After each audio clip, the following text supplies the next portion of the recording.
to you episode 18. It's the 18th entry. These go by so quick.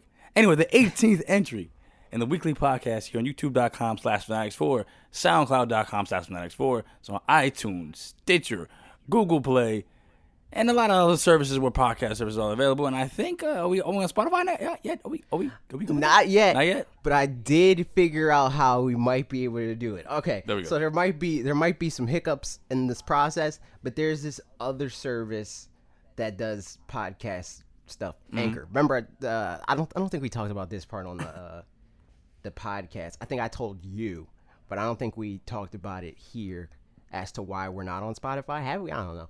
But basically, the reason why we're not on Spotify is because SoundCloud doesn't have a back-end tool for publishing onto Spotify or a lot of other services. So that leaves it on to me to then send our RSS feed or paste our RSS feed in other tools from the distributors directly. The problem with doing that on Spotify is Spotify has no place to put that. So like I can't just sign up like with Google Play and iTunes, right? You just go to itunes.connect.com or something like that. Right. And then you send them your RSS feed and you're like, oh, yo, here's my podcast, and then they approve it, and then there you go. But with Spotify, that's not the case. So usually what most people do is they sign up to one of these other services where you just click a button and you're like, I want to publish to Spotify, and then they review it and then it goes up. So I'm going to try to change to that, or I already did. I'm in the process of doing that. I'm probably going to still manually post to both. So just in case they don't have everything figured out on the back end for the places that we already published to, people aren't missing out on episodes. I don't know if that means that episodes are going to get posted twice, but if they do, I'll figure that out. Long story short, we'll probably be on Spotify. Yeah. So then the gag is no longer a thing. So what's going on recently? I bought a new Joy-Con. Oh, for real? Yeah. It was just like an optional thing. Something that's like I'm gonna do this. No, it wasn't optional. Well, it was optional, but it's because my old left Joy-Con. Yeah, my old left Joy-Con it drifted. So I don't know. I dropped my Joy-Con a couple times. It's probably my fault. So I was like, I'm gonna get a new Joy-Con. So I got neon ones. Dope. I'm tired of the dope. Yeah. We were like upset, like when we first got our switches. We were like, it was like a thing where it's like, I wish I had, I mean, I didn't really care. I just wanted to switch, but it was cool to like see like the black and not the black, the red and blue. That was cool. Yeah, because first glance, like when I pre-ordered mine, at least I didn't like the neon, but once I went to the event and actually saw it, I was like, oh man, I wish I got the neon, but at the time it was out of stock, and I was canceling my pre-order to attempt to get neon then. I was like, nah, I'm not doing that. Yeah. And aside from that, I didn't want to just buy another pair of Joy-Con just for the sake of it, because I already have Joy-Con, and I don't have children or anything like that. Exactly. Where it's like, all right, I need another set. I need 2 more controllers, like that sort of thing. Exactly. Like, so all I need is one pair of Joy-Con. Yeah, that's Nintendo. Don't let that dissuade you from sending more. Right. Yeah, that's basically where I was with it. I was like, I don't really care about the additional. Like, they look cool, but I'll rock with the black ones. They're great, idiot. Oh yeah, I'm so sorry. Yeah. Freaking Switch is just awesome, no matter what Joy-Cons you got. All right. Ain't about the color of the Joy-Cons, right? They're all the same. There's a joke there, but I'm not. I was gonna say exactly. Hashtag Joy-Con equality. Anyway, speaking about Nintendo and everything, that kind of leads us into our first topic. Kind of a weak segue to start off the week here. Our segue reputation is in the toilet. At this point, it's definitely we're like a shell of our former segue selves. It's just we need another guest. Every time we have a guest, we need Dan. Dan needs to be. We're gonna have Dan on the E3 episode. I already talked to him about that. So Dan will be here within the next 3 weeks. So you guys can look forward to that. If you don't know who Dan is, oh boy, ramble. No, I'm joking, but. Anyway, is Nintendo being unfair with their pricing of ports. So this has always been a thing. Like, we're going to do a topic about this a long time ago on Fan Out, which was like the infant of this podcast. But specifically, this came back up because I see a lot of people on the internet complaining about the pricing for Donkey Kong Country Tropical Freeze. The fact that not only is it still $60, but on Wii U, it was not even $60. It was $50. So people are sad or angry that they're charging more money and they didn't pay more money to port the game, blah, blah, blah. First of all, what are your thoughts on that? I don't really think it's a big deal, to be honest. As we keep saying, it's just one of those things where it's like, first of all, with the Switch, you're getting different variety of it adds more than just. It's more than just a simple, okay, here's this game that was already, it's old, on the Wii U. It's like, with the Switch, you have so many different ways to play the game that from before. And like you said, it's something new for people who haven't even played like myself. I didn't spend any money on Donkey Kong Tropical Freeze. I didn't get the first game, so I don't really care, me personally. But for the people that are just like, I paid this already. I mean, you don't have to buy it. You don't have to get it. Yeah, exactly. You don't have to get it again, But for me, that's the big thing. Like, I fully intend to buy this game again. I didn't buy it again at launch because it's just like, it's not a major priority for me. Like, it's a game that I want to have, but it's just not like something that I'm like, I need this now. There's other stuff I want to buy in the meantime, like buying another PlayStation. But it's definitely not because of the price. Like, I'm not sitting there like, oh, I'm gonna wait until this is lower than $50 or whatever. Exactly.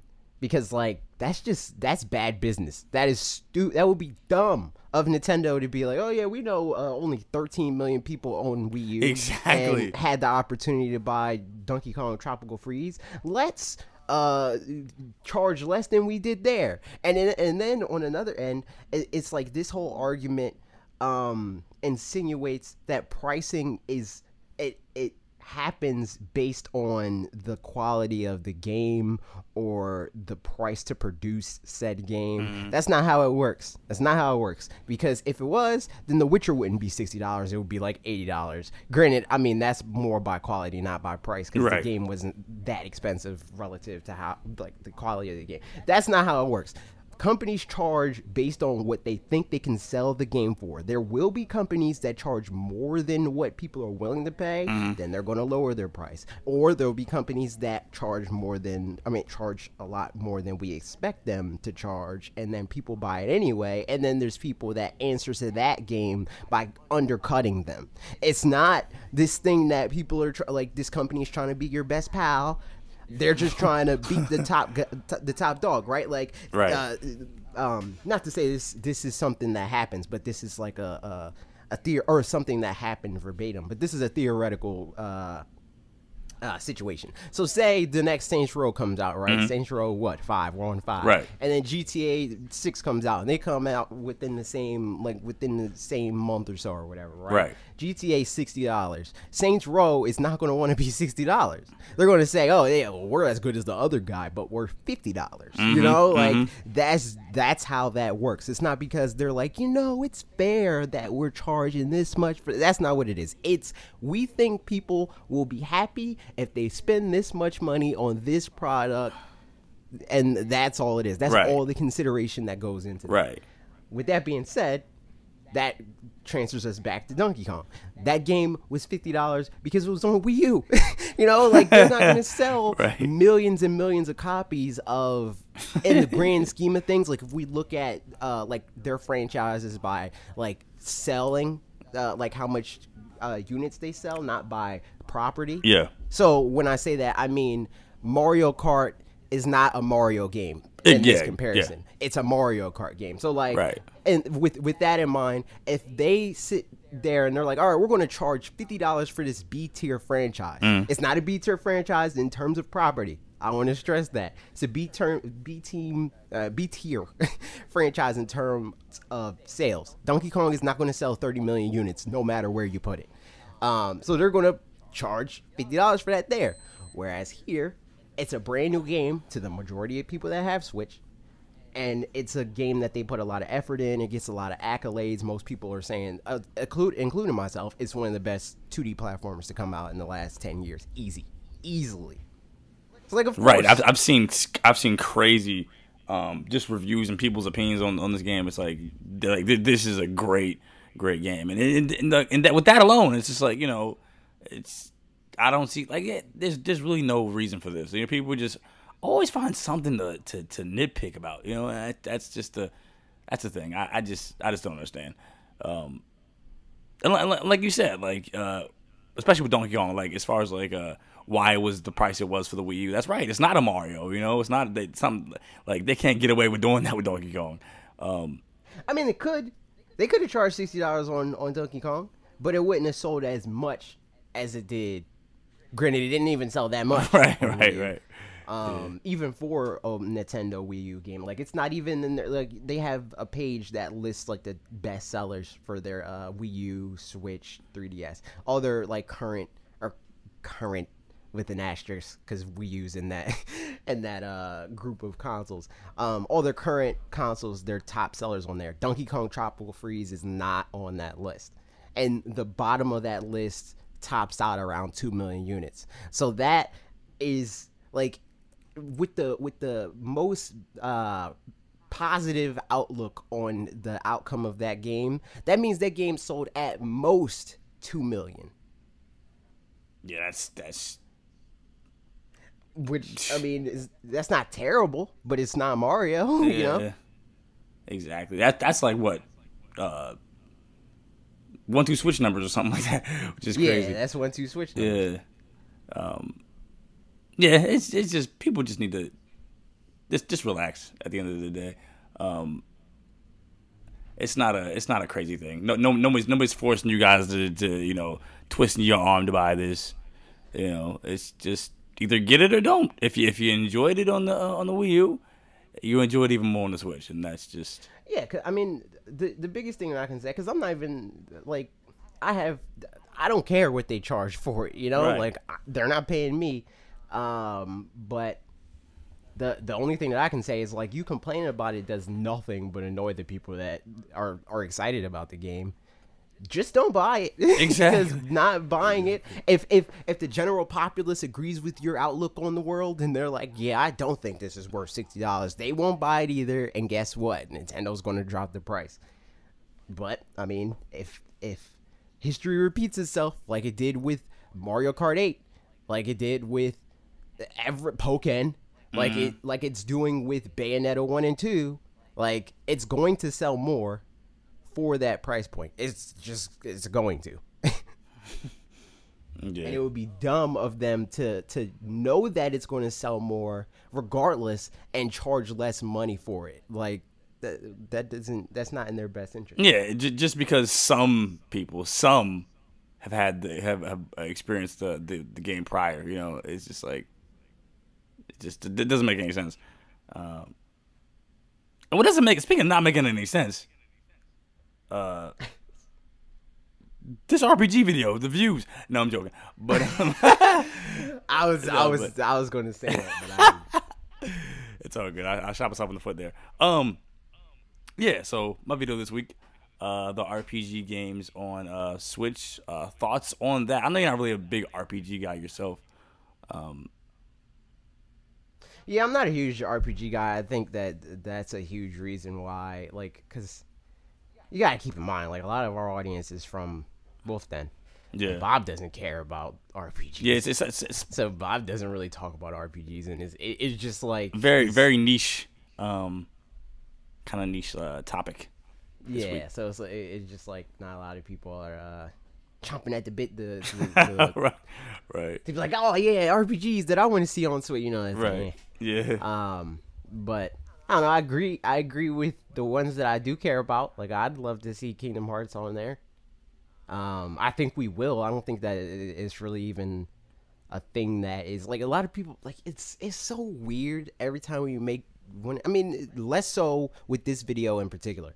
I don't know if that had anything to do with performance, but usually with these videos, it's like, oh, this game will never happen because it can't run, you know, like, right. That is such a fallacy. Like, it's not something that is like this insurmountable feat. Developers aren't like, oh, but how can we ever get this to run? They're like, is the time and effort we put into this worth the return that we're going to get? If no, we'll tell them that it can't run. If yes, then we'll do it. Like that's what it is. It's not like, is this technically possible with the gap between the current gen, or quote current gen in terms of power, like the Xbox Ones and the PlayStation 4s and all that. Like, the gap is not that big to where it's this crazy feat to port a game to the console. Yeah. Now, if they start making games specifically for Pro and X, I was about to call it Scorpio because it's still Scorpio on my brain. If they port the games to, I mean, they make those games specifically for that, that's a whole nother story. That then becomes like, okay, like this is bordering on impossible to like. I mean, right. It's still in like on a like. I can't think of the term that I was thinking of, but on a macro level, it's still possible, but it would be like at the detriment of the game, Right. Like it would be like, we can get this to run, but it'll run at 720p and be 10 frames per second, Right. Yeah, you're not gonna see a huge AAA blockbuster type of thing that's like on Xbox One X. Freaking Anthem, Super HD, that type of thing. Yeah. It's just like, that would definitely have some little performance issues that people would definitely complain about. On the end of the games that you mentioned, I don't think really any of them are on that level where it's like it's this crazy thing that is dependent on all this horsepower and the game is impossible if you don't have it on a console with the 6 freaking teraflops, like that's right. not, it's not where those games are at. So I would say that they're feasible. I don't know if I would play most of them, right? But I'd be down to see them come to the platform. That'd be cool. Yeah, freaking more RPGs for the Switch, the better. The more the merrier, literally. And speaking of the more the merrier, the more comments the merrier, and we really appreciate you guys' comment on the videos. But going into some of these comments for my video for this week, Squeebicus? I'm going to say Squidicus. Squidicus? Yeah. I'd love to see a port/remake of the original dot hack quadrilogy. That's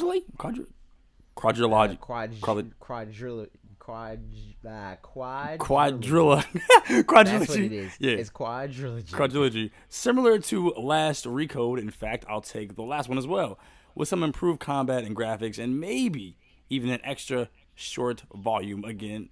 Like last Recode and Volume 4. A remaster of Lost Odyssey. Wow, that's a freaking flashback RPG. Probably not a remake since it looked good enough. A remake of Tales of the Abyss. Wow, that's a Tales of game that wow, that's really this guy plays a lot of the stuff. Anyway, is Tales of the, I don't know. I don't even want to say what I wanted to say because I don't know if it's right and I don't want to look stupid. But where's that game? What is that game on? That's on that was on PS2 and it was actually remade on the they brought it on the 3DS again. Okay, yeah, that's all I was going to ask. I was going to ask if it was a 3DS game. A remake of Tales of the Abyss, preferably, but I'd also be content with just a remaster. Contempt with just a remaster. But he means content. Yeah, I was gonna say yeah. That's why I was just autocorrecting. Like, you didn't mean to put that. You meant to put content. Give me any of these 3 and I'll be happy. SOD. What? SOD? What's that? What's that abbreviated for? I have no clue. Give me all of them and I'll be even freaking happier. Yeah, Lost Odyssey. That's a great freaking. Is that the prequel to Mario Odyssey? I know, right? I didn't realize that anybody freaking even remember what that game. All I know about that game is it had like 6 discs on, yeah, it's funny. That game had like six discs to it. On Xbox 360. That's all I know. Tales of the Abyss, I heard that main character was annoying. That's what I heard. And all right, aren't all of them though? Like, are we going to be real and act like Tales of characters? I'm not even gonna lie. I'm not gonna lie to you. A lot of them are. Cause a lot of them are like just super like righteous and I'll do anything. I'll risk my life to save this person I met 5 minutes ago. It's freaking cheesy, but yeah, the freaking 3DS has that game, which brings back to my topic. 3DS has the best library. No, I'm joking, but oh my god, yeah. If you're going to do that, you gotta. I gotta bring Izzy on it. No, see, this is an offshoot, but you know, we probably got time for it because we've been slacking on the length for these podcasts. This is an offshoot. Right, go ahead. We're going to go back to these comments after the fact. Right, shoot. But people are still talking on the last podcast of like the 3DS has a way better library because it has the DS's library. That is stupid. Yeah, I don't think that doesn't make for a good argument. That's still the DS's library. Just cause, yes, it's still the DS's library. Like that's dumb. That's cheating. That's really a cheat. Yeah, exactly. If the conversation was which console is better, that's a whole different ball game, you know. But we're talking about which console contributed the better games, right? Not which console has more games. Yeah, you know? That's come on, guys. You can't comment that. That's like the Pokemon on that's 3DS. I mean that's DS that originated on DS, like the Pokemon Platinums and Diamond Pearls and even Heart Golds and Soul Silver. I would say they're way better than their equivalent on 3DS. They're like there's technical advances, right? But in terms of like the content that's there, I would much rather play Heart Gold and Soul Silver over any Pokemon game. Yeah, I know that's your favorite Pokemon. Because it is the best one. It's the best one. What Pokemon? I don't know any Pokemon fan that has played that game and played any of the other like past that would disagree with that.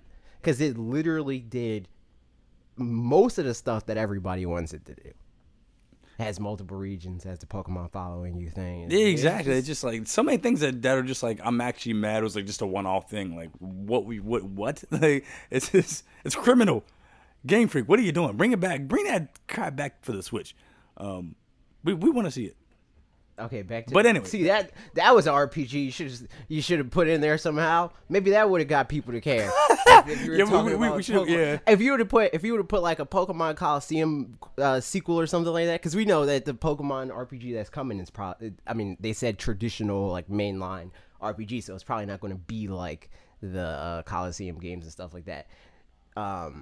Which is, I don't understand why people even really consider them like real Pokemon games, because they're not. they're kind of like the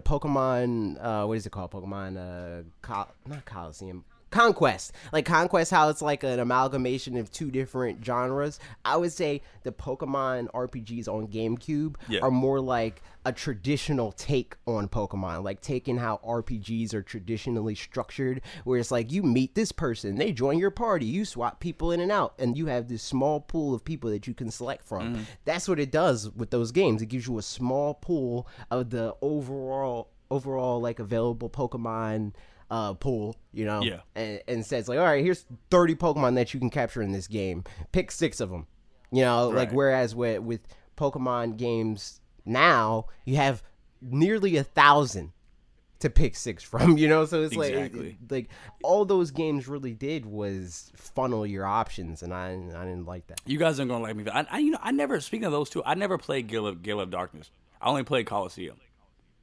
I always wanted to play Gale of Darkness, but I just never got around to doing so. And by the time I was like, oh yeah, I want to play it, I was on the other stuff. So, you know, but Coliseum I enjoyed, but I agree, it's not, you know, it's just. I played both of them. Only played through XD. Coliseum I got bored of. Yeah, it's just, XD I don't know how I didn't get bored of that, because it's the same thing. Right, it's just like bare boned, you know, a lot of things stripped away type of Pokemon, and it's just like there's so many better games out there for Pokemon. It's just like, come on. Yeah, there was no real advantage to the experience, you know. Like all it did was like, hey, you wanna see your. It was basically Pokemon Stadium, but tried implementing some of the like adventure aspects of the regular series. Yeah, and it was like you can play Pokemon on the big screen. I feel like that was their whole like hook. I feel like, but it's like at that point, like in the GameCube days, all I did was attach the Game Boy Advance thing at the bottom of my GameCube and freaking just play. Yeah, that but was the you don't greatest. got the polygons and the graphics. That didn't run at 1080p, 60 frames per second. Right. Yeah, exactly. It wasn't super juicy Blu-ray, freaking mega HD 8K. Anyway, back to you guys' comments. Justin Lantham says, "I'm still." He's the one that did the new art. If everything goes well, you're seeing new art right now. He did that. So thank you, Justin. But anyway. This comment comes just in time. No, I'm joking. I know it's corny. I'm sorry. Guys, I said it and I immediately hated myself. Let me scroll down here. Okay, I lost track. I'm still iffy if I consider Kingdom Hearts a true RPG. AJ, what do you think? What do you think on that level? Continue. Okay. Continue. Just read it. Right. Just read it. Just read it. It's more like if a company who focused on RPGs made an action game. That being said, Nomura has already said that after finishing Kingdom Hearts 3 on PS4 and Xbox One, he would be interested in looking at getting it to run on the Switch, which I think is the best we're going to get at the moment, as he'll be at the helm for Final Fantasy VII Remake as well. I would love to see Square port all of their old Final Fantasy games over from 1 through 12, Dragon Quest 1 through 9, and Final Fantasy Tactics games, and I think with more the porting already done for most of them to ARM chipsets, it shouldn't be too hard or time consuming. Persona 1 through 4 as well, and Disgaea 2 through 4 should definitely move over as well. Ni no Kuni 1 and 2 would be nice too. Yeah, that'd be awesome. Justin is what we like to call one of them dumb kids. No, I'm joking. But Justin doesn't really like action RPGs, so that's his whole hang up. He's like, in fact, he was like we had this whole conversation about Breath of the Wild and how he was like, Breath of the Wild's like didn't really change anything in terms of like the combat specifically. Oh wow! I was like, what are you talking about? Wow, that's like, crazy. I was like, most of my experience with Breath of the Wild was like experimenting with the combat, where it's like, am I gonna beat this guy by throwing him into a pool and then throwing electrified, like throwing the thunder rod into the water and dropping a boulder on him or whatever? You know, like there's so many different things that you can do to defeat someone. Justin, it's an RPG, Justin. It's an RPG. It's not like a traditional, like what you consider, like if you're looking at like the old school Final Fantasies, but it has all the trimmings and it's an RPG.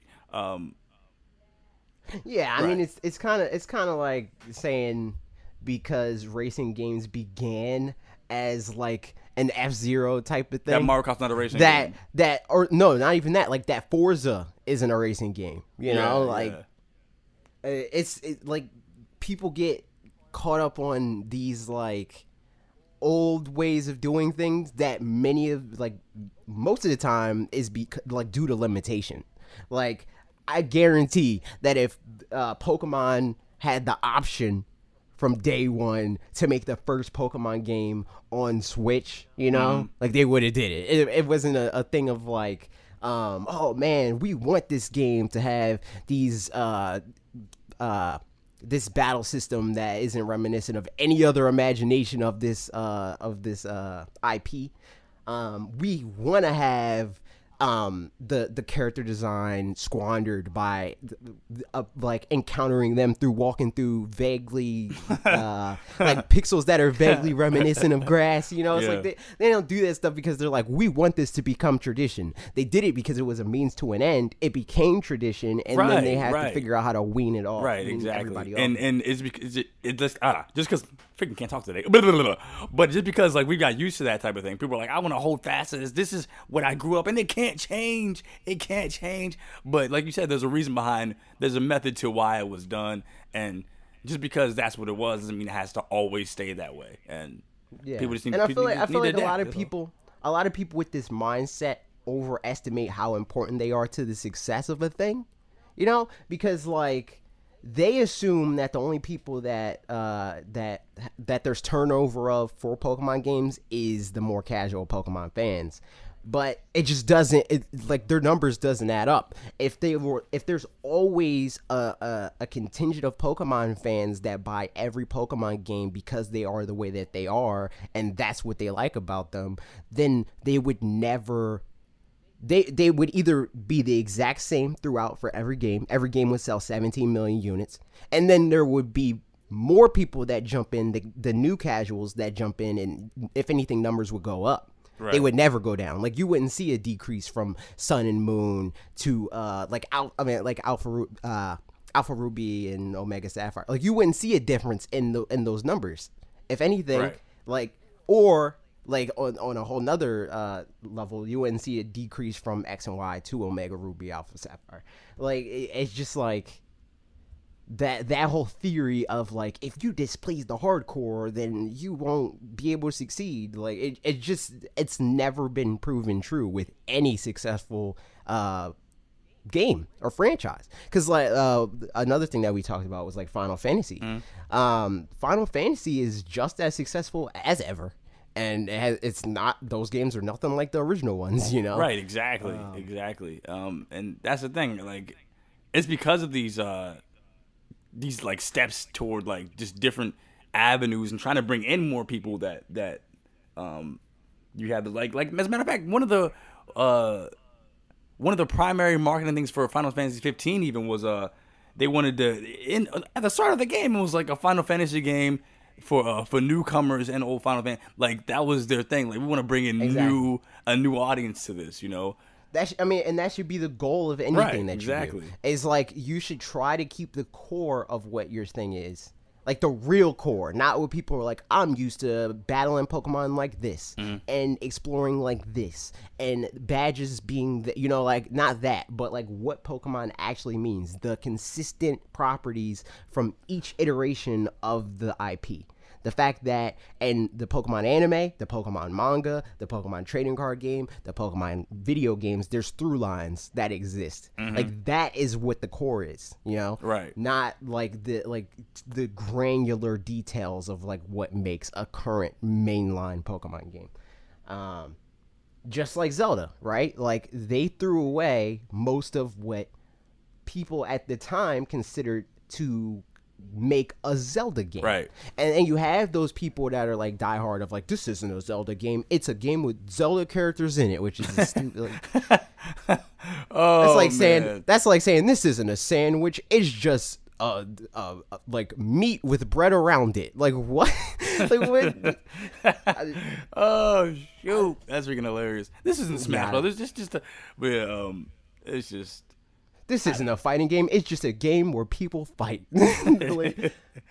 Oh man, it's just like it's this weird like, and like I don't know. I don't understand it. I get that people like come to love certain things and like they want that thing, but I think you lose more people by staying the same than you would by changing.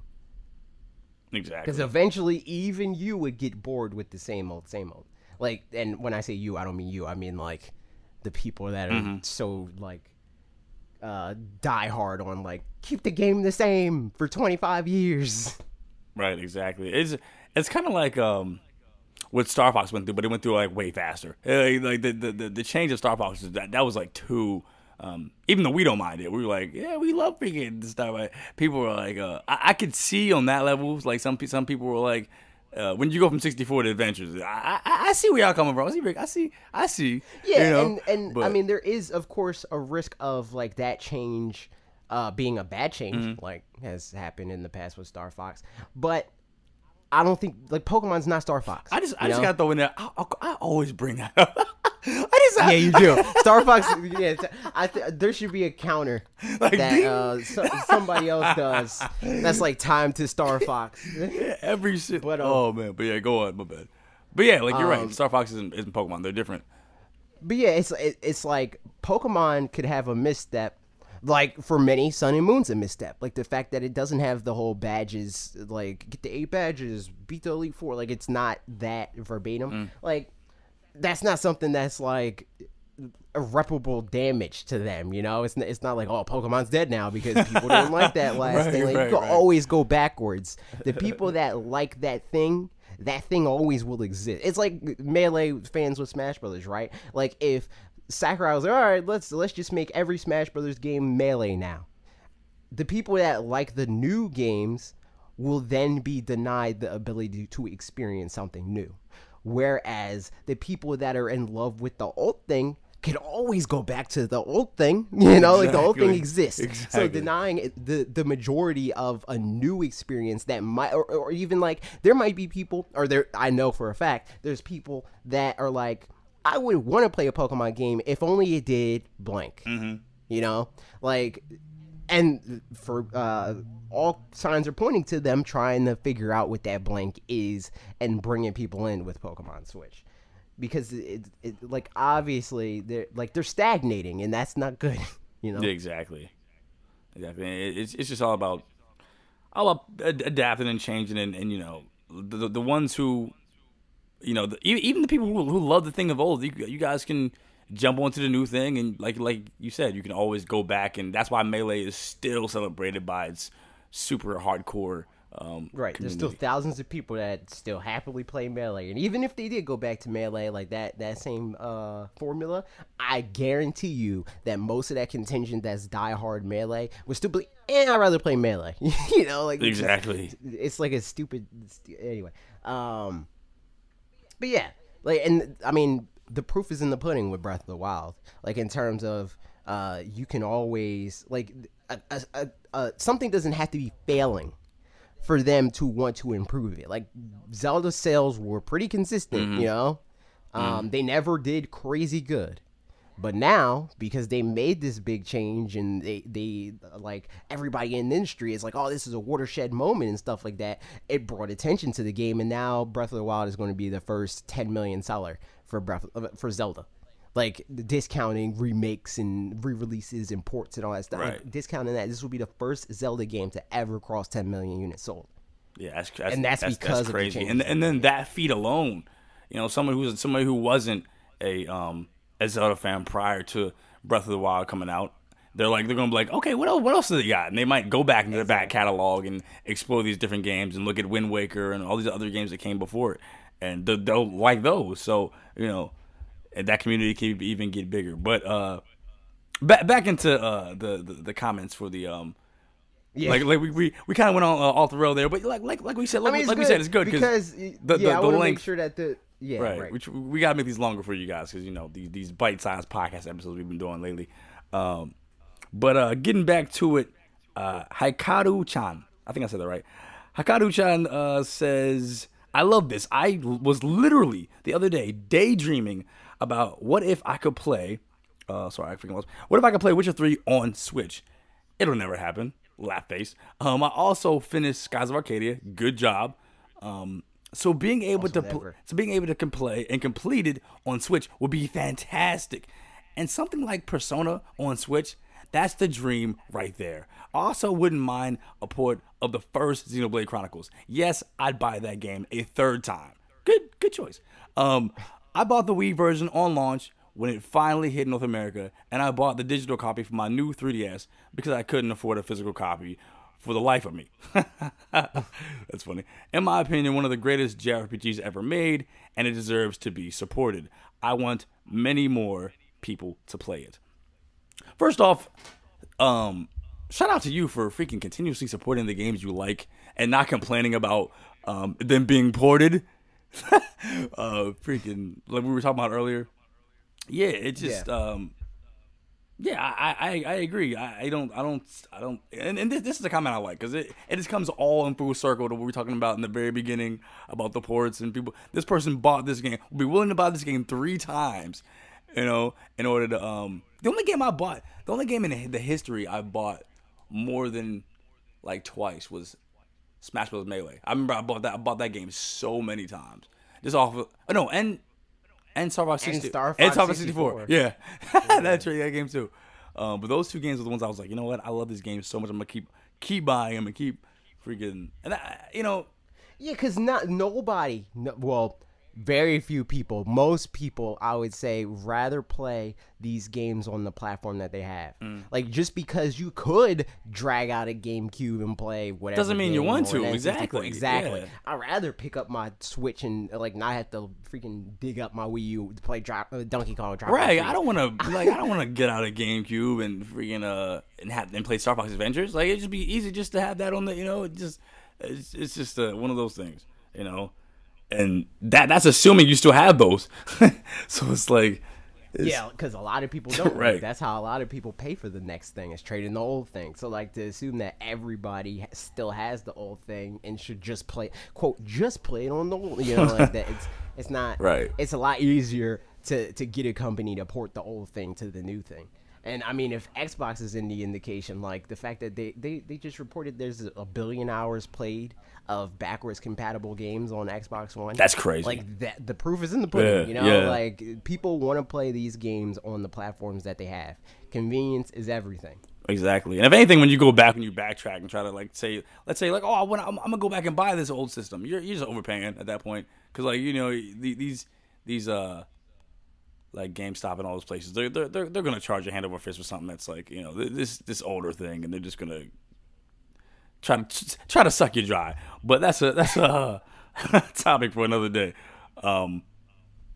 Speaking of other topics, we talk about different things in our videos, and your video this week was about what if the online service for Nintendo Switch is bad, and it's not going to be, because it's going to be freaking awesome. Fair points in the video, but I just feel as though, and speaking to what you said as far as Nintendo giving initiative for people to even incentivizing people to get this service. I'm like, okay, here's these exclusive games, and here's this Smash, and like, I'm one of the people that you mentioned that I'm gonna get it regardless of what whatever of what the right, regardless of the quality, just to support, because I know that over time, even if it's not like the greatest thing since sliced bread or since whatever, it's only going to improve over time, and I'll be along for that ride happily. So, and as I'm sure you will be too. Yeah, I just feel like a lot of people have rose-tinted glasses, goggles, whatever your version of that phrase is in your brain. I just feel like people look at PlayStation Network and Xbox Live like they were always this perfect thing.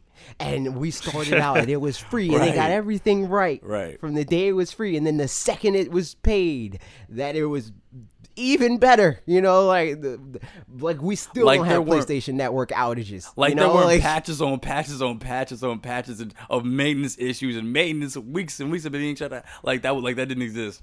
So I'm sure, despite the fact that PlayStation Network is a paid service, I'm less sure with Xbox. Xbox still goes down, but I'm sure PlayStation, outside of maintenance, has been down longer this year than Switch Online has been down, like in terms of like an outage. Right. And that's $60 a month. A year or whatever, right? Like, it's just like, it's this weird double standard where it's like people act like because of a lot of their solutions to things that like the voice chat and like no cloud saves and stuff like that, which again was not always this guaranteed thing, and for a long time came part and parcel with paying for their subscription, like their services like Xbox Live and PlayStation Plus and stuff like that. Because those things aren't the way that everybody else does them, that literally everything with Nintendo is like this unplayable mess. Like every game you play on Splatoon, you drop out and you lose connection and there's lag and all this other nonsense. Like, I'm convinced that most of these people that have this like thought in their head, their internet is trash. Because I literally never had even never had one connection issue with Splatoon. I've had connection issues with Mario Kart 8. But even then, it's like a once in a while thing. It's not every time I play the game. It's like, oh, I'm dropping out of matches and I can't find a match and stuff like that. Like, most of the time, it's Like, I mean, obviously, like I would say the biggest problem, I guess, that they have is with like NAT type. But that's not really like an antiquated thing. That's more of them just being more strict with like what facilitates their online play, which I feel like can be a problem elsewhere. I think that there's a lot of leeway that people give, and again, like with Sony specifically, I hound on them a lot for this in particular because they're not good at it in terms of $60 a year for this service in comparison to Xbox Live, where Xbox Live I have little to no issues. Same. Do you? Same. No. Yeah, it's like I have little to no issues on Xbox Live. I've never experienced a time where even like day-to-day stuff, right? Like I can start a download on the same, like on something with a very similar download side. Like say I started a download on Sonic Mania on my Switch, and then I started on the PlayStation 4. I guarantee my Switch will be done first. Right. I guarantee it. Right. Even if the PS4 is plugged in through Ethernet. Like the something about how they program that, the restrictions or whatever, I don't know. It's trash on PlayStation. Even after they lifted like the cap or whatever. Like it's still not. It's not up to par, but people don't say anything. I think the that. thing about like just going in like ahead of time, I think the thing's gonna it just irritates me right off the back. I know people are gonna complain. You know, I know people are gonna just be like, because people are so used to like where the Xbox One and the PS4 are now in terms of their online services. People are gonna instantly, you know, they're gonna be like, oh, let's compare it to these, and you know, they're just gonna complain about it. And it's gonna be like, you know what's gonna make me happy? What?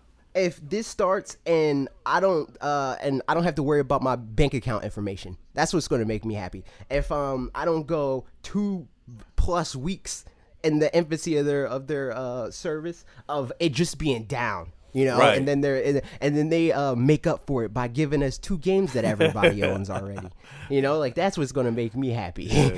But again, nobody talks about that. They just expect Nintendo to be able to like benefit from the other companies' R&D. Like they're just like, you know, we've been doing online for such a long time.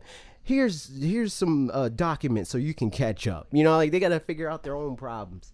Exactly. And I can guarantee you that it's not going to be as bad as those other guys were when they started. It's not going to be as good as they are now either.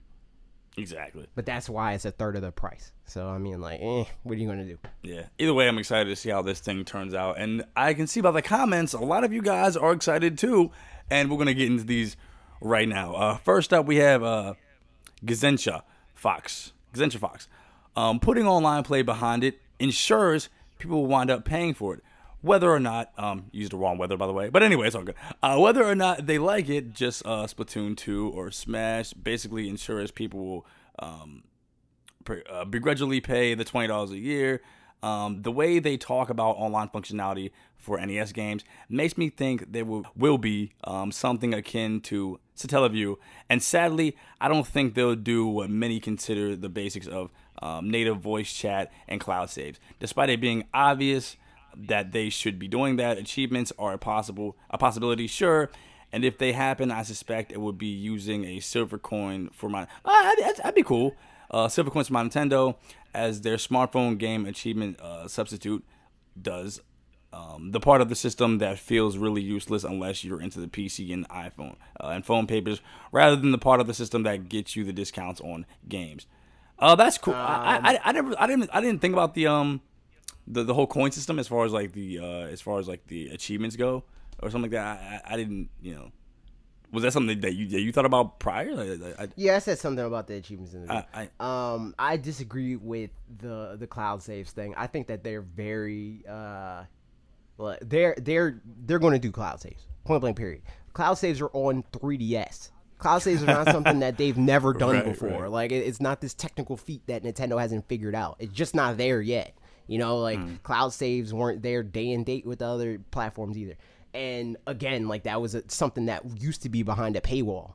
So going to voice chat, I don't really care.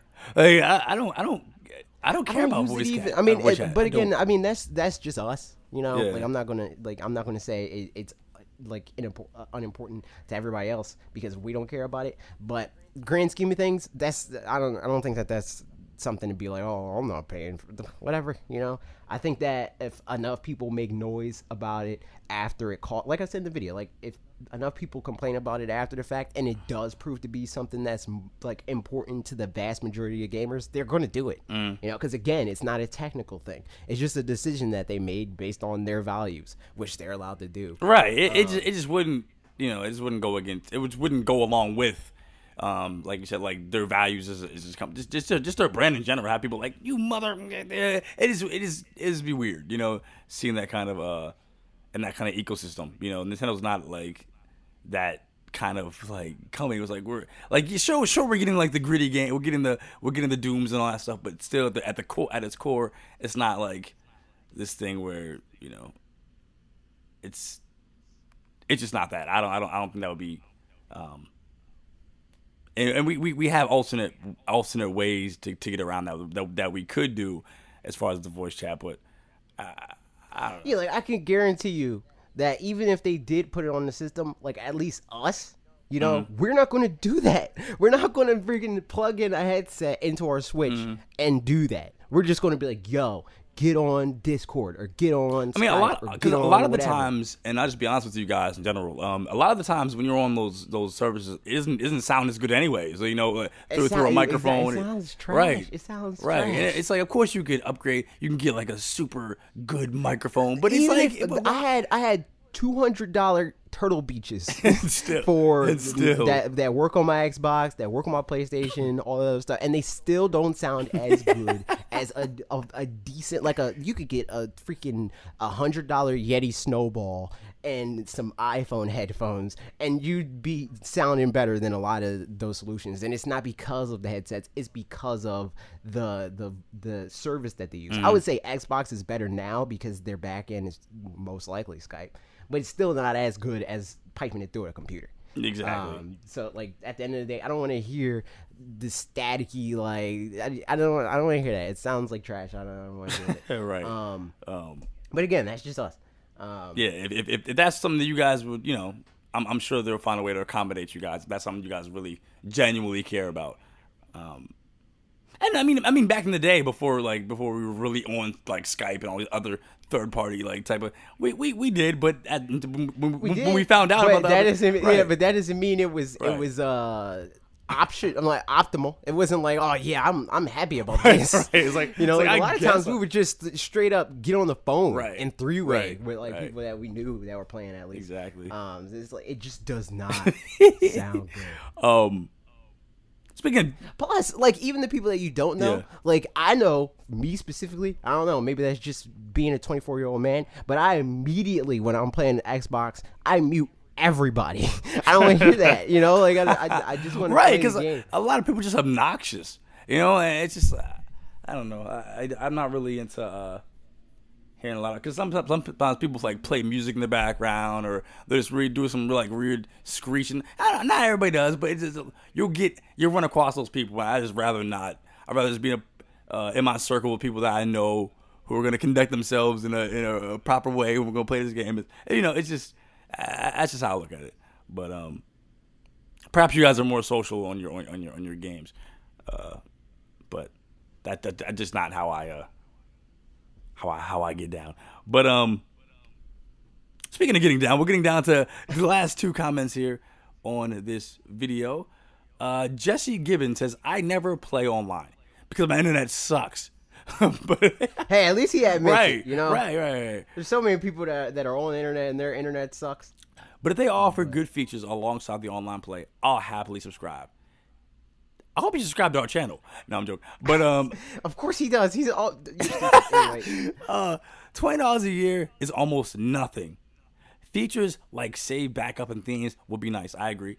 I'm personally hoping the subscription comes with privileges such as a first look at what will be available to the non-subscripted public later, like virtual console games or exclusive demos for upcoming first-party games.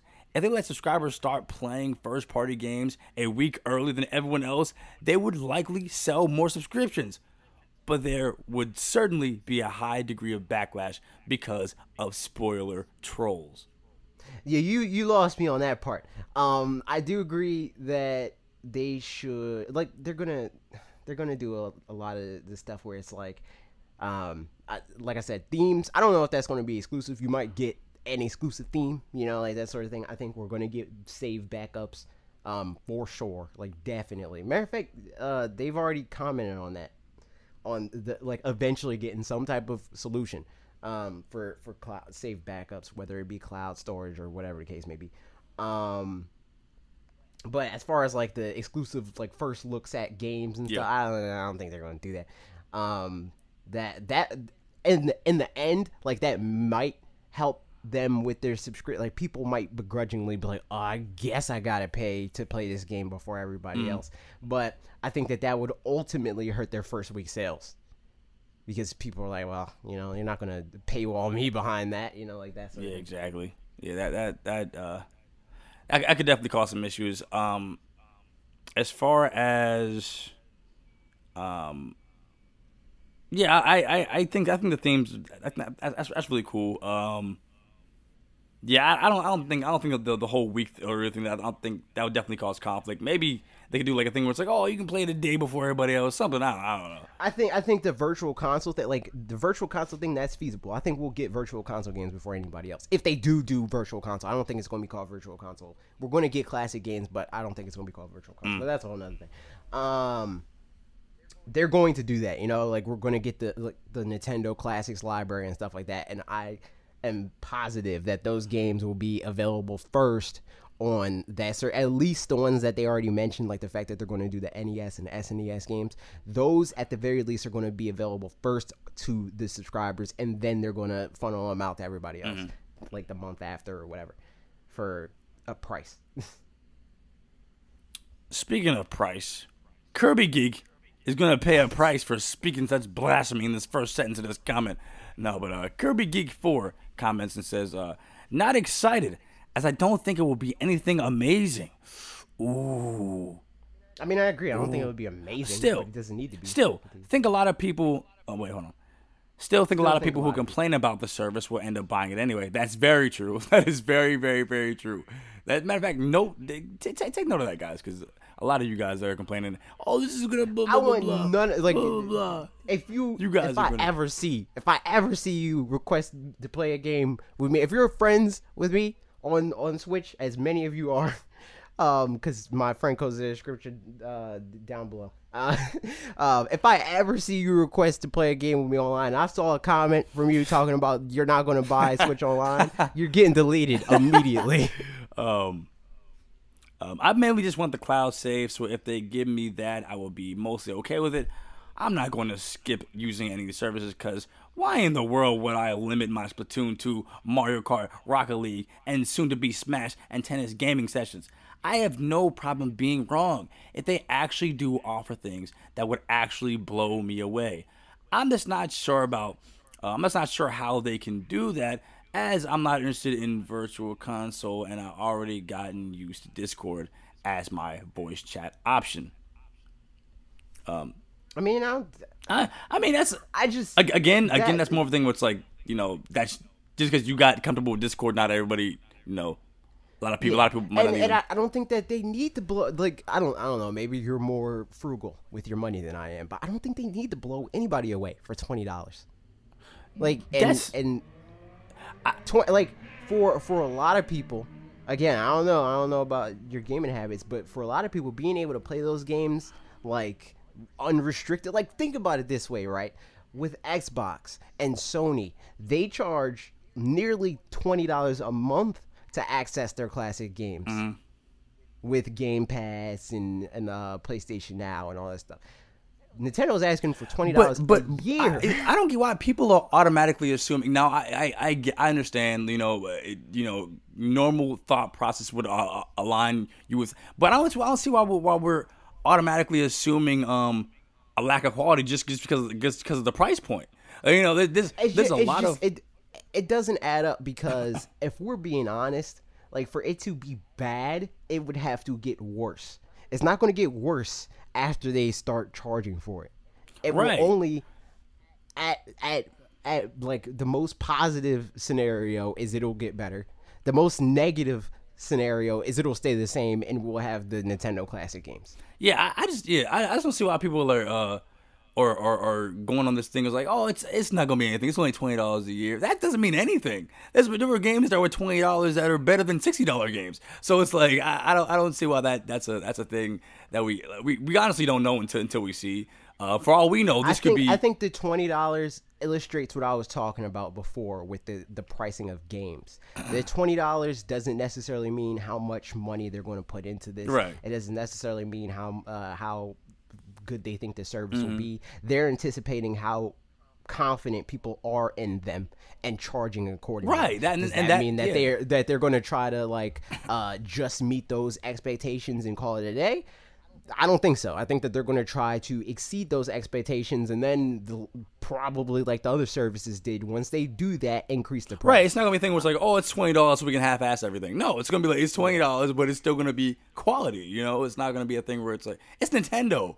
You know, they didn't say with Mario Kart 8 Deluxe. I mean, not Deluxe. Mario Kart 8 DLC on Wii U. They didn't say, we're only charging $11 for right, this DLC. Exactly. So we'll just give you one stage and one character. Like, no, they give you half the game for a sixth of the price. Exactly. You know, like Nintendo is not like they don't think about it. Exactly. And you know, in a lot of things, like, when it comes to just being consumers, in a lot of cases, in a majority of cases, like, you know, you get what you pay for, and a lot of times, the higher price point is, you know, you're paying for that quality. But in this case, when it comes to Nintendo, and just in general, we can't. In this case, they definitely have something to prove. Right. So I doubt that they're going to come in at a lower price point as a way to be like, okay, well, we can suck. You know, like they're going to come at a lower price point because they know they can't compete.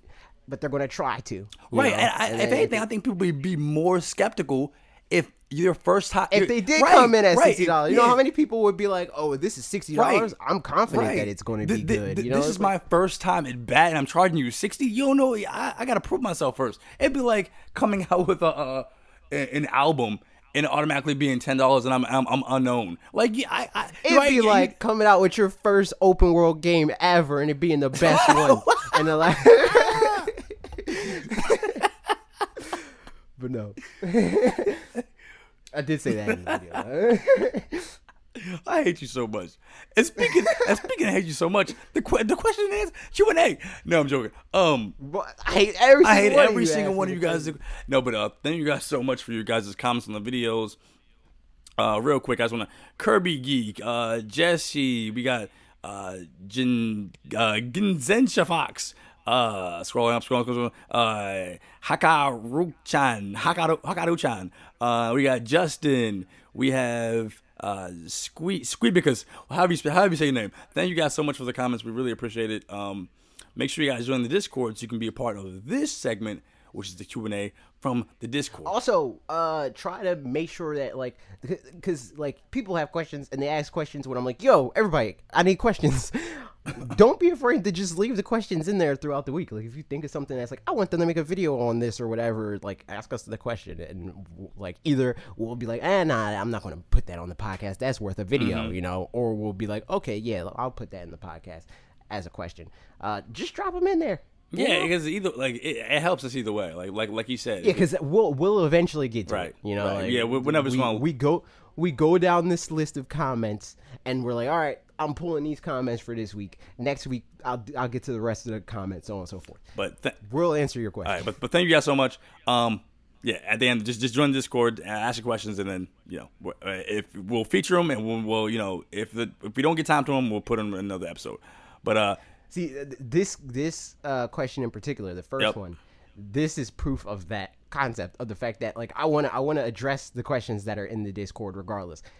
He asked this question before he knew what my video was, and he made it a point to be like, hey, I asked this question, I'm psychic or whatever. All right, but continue.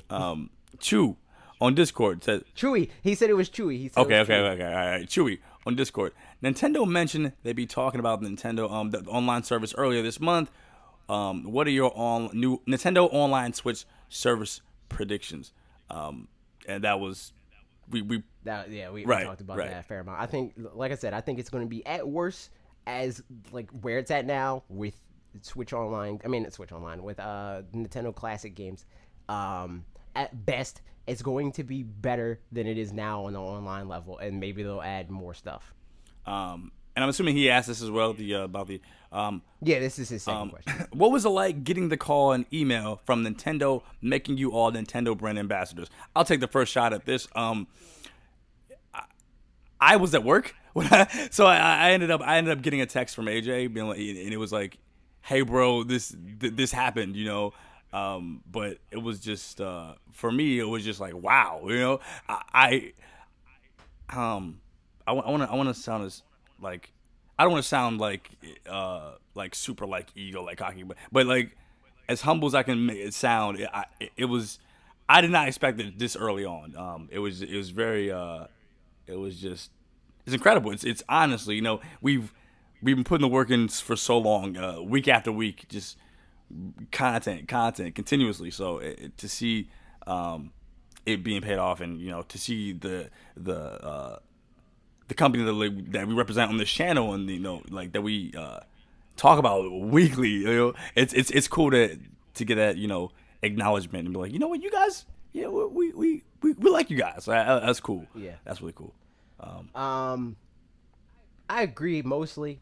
I disagree with the like didn't expect it yet, because I expected it sooner.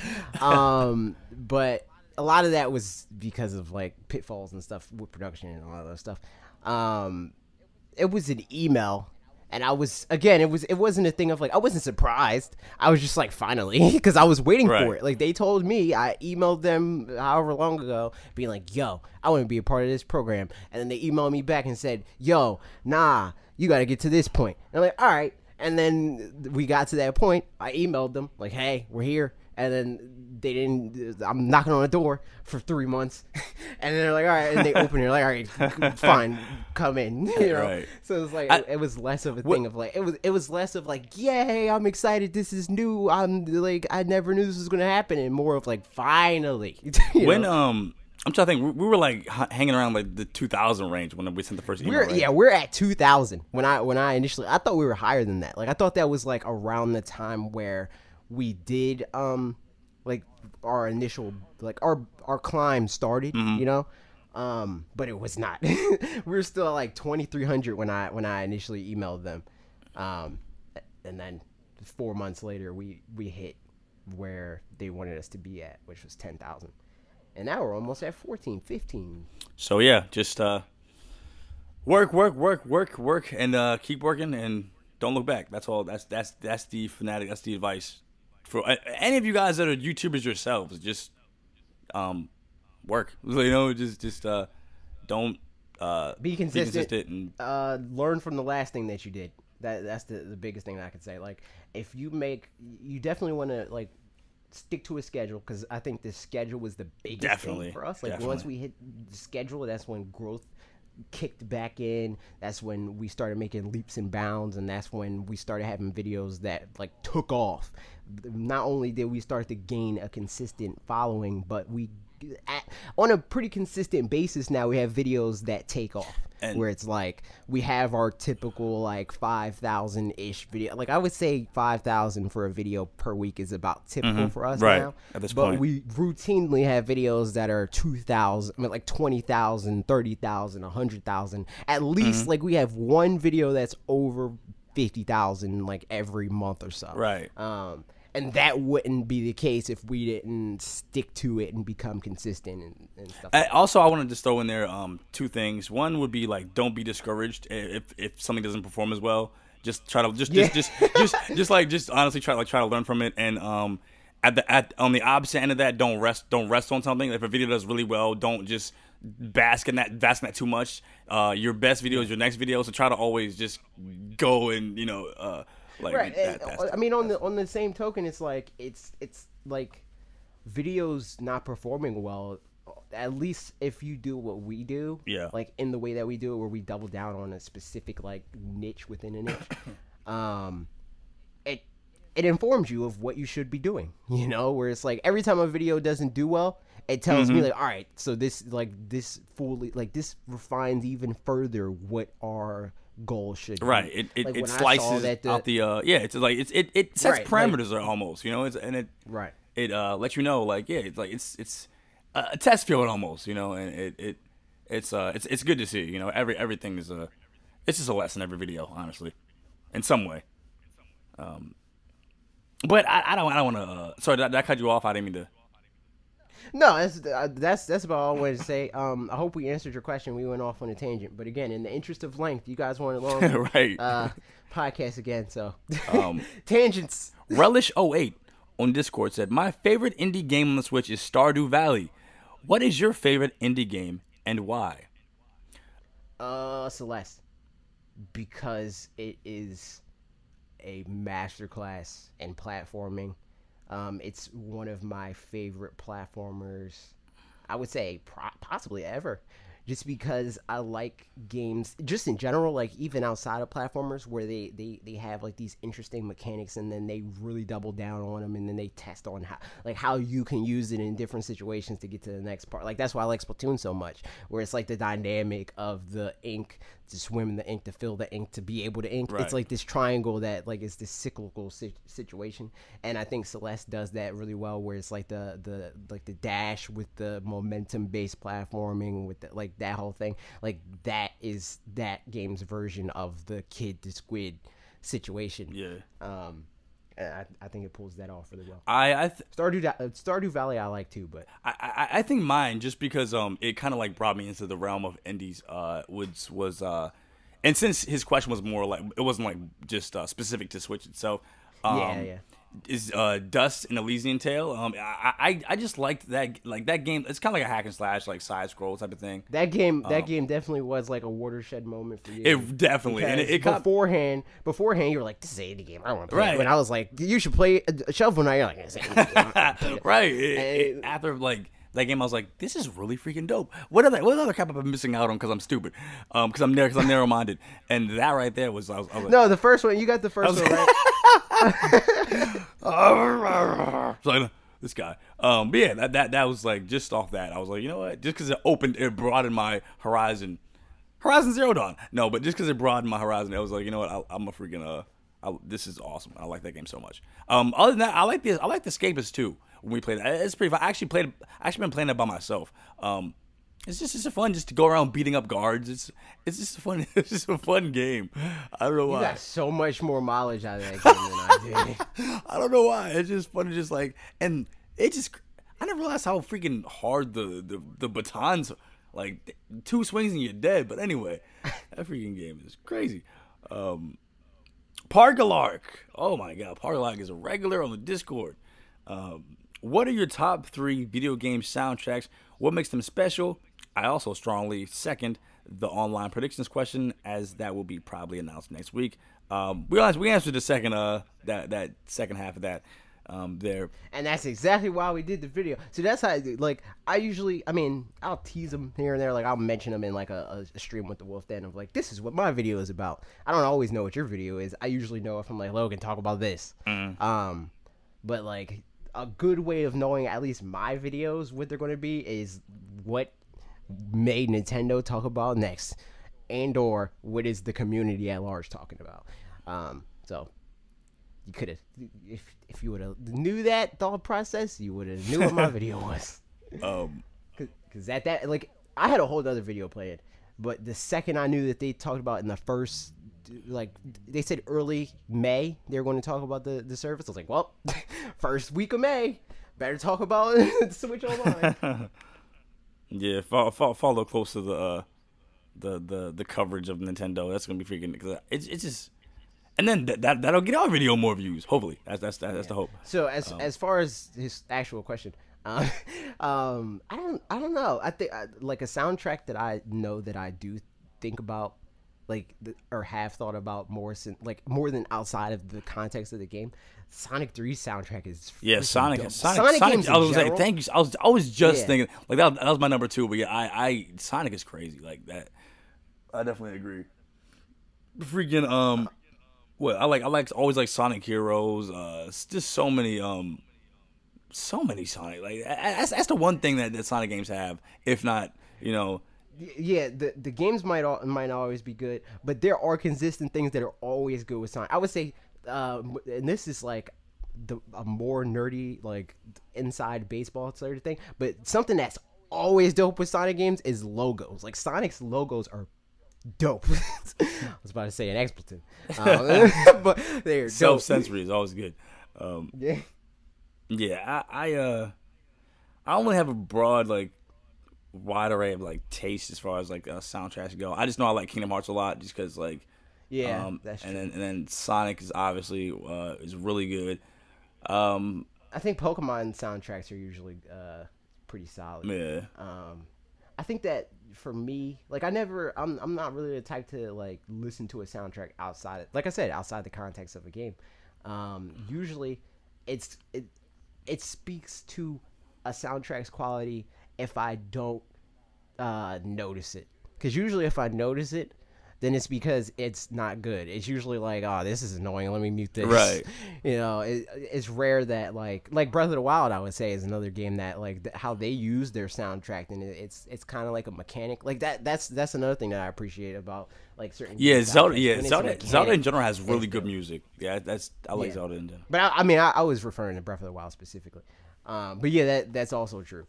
But I just like when I'm more driven by mechanics with games. So like when they use it as a like design a tool, you know, it's like that piques my interest more than just like good tunes. Yeah, like Wind Waker and how they incorporated how they use it in that game, and like you said, Breath of the Wild. A game that like as far as like soundtrack and like just like that, the last thing I played that I remember like this is like whoa, was Xenoblade Chronicles 2.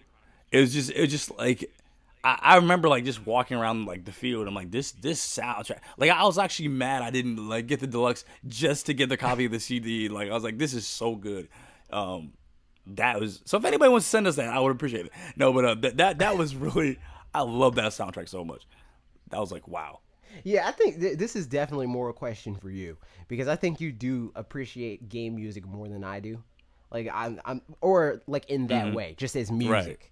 Because for me, it's like it's a means to an end. It's not really like right. a thing of like, this is casual listening. Right. You know, I would also throw in there Smash, but I mean the Smash is like it's like Smash. That's a cheat code. It's a cheat code. It's the same thing as being like 3DS has DS.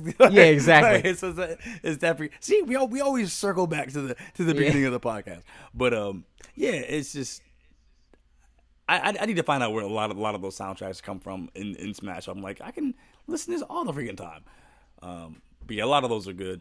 And yeah, that's pretty much it. I don't like you said, I don't have a wide taste of this is you know what, next time I'll think about it and I'll come back and answer later on, and I'll be like, hey guys, I got an update. I know my favorite top 3.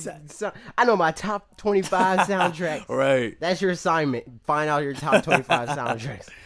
And you guys' assignment is to check in every Tuesday and Thursday at 4 p.m. Eastern Time and Saturday, like you are right now, for podcasts and just weekly content, and subscribe and join the Discord and comment on our videos. That's you guys' homework. And we appreciate when you do your homework because you guys are freaking awesome. And AJ? I did mine. I did my homework. I know my question. Good. Okay, you guys ready? Yeah. Prepare. Drum roll, please. What came first? What was named first? The color of the fruit? Orange. What came first? That's a really good question. That's a really good question. You know, I wonder why they don't deal with other fruit and colors like that. Like, why is a banana, why is a banana not yellow? Like, that'd be so. Because it's not always yellow. Well, I guess true. Yeah. Also, like apples, like you can't call an apple a red. Yeah. Because apples aren't always red. Oh my God, have you tried a pink lady apple? Have you tried what? Google Hangouts messed up. Have you ever tried a pink lady apple? No. Those are the best apples ever. I just tried it like a month ago, and I'm like, wow. Because I always thought there was just like red, yellow, and green or whatever. But then I tried a pink lady. I was like, it's the perfect blend of like. I tried a pink lady. It's the perfect blend of like sour and sweet. Comment down below if you tried a pink lady apple. But anyway, we're freaking getting off track here. Yes. What was your? I want to like end on that. So what was it again? Okay, what was named first? The fruit orange or the color orange? There you go. Let me know in the comments. Leave in the comments, guys.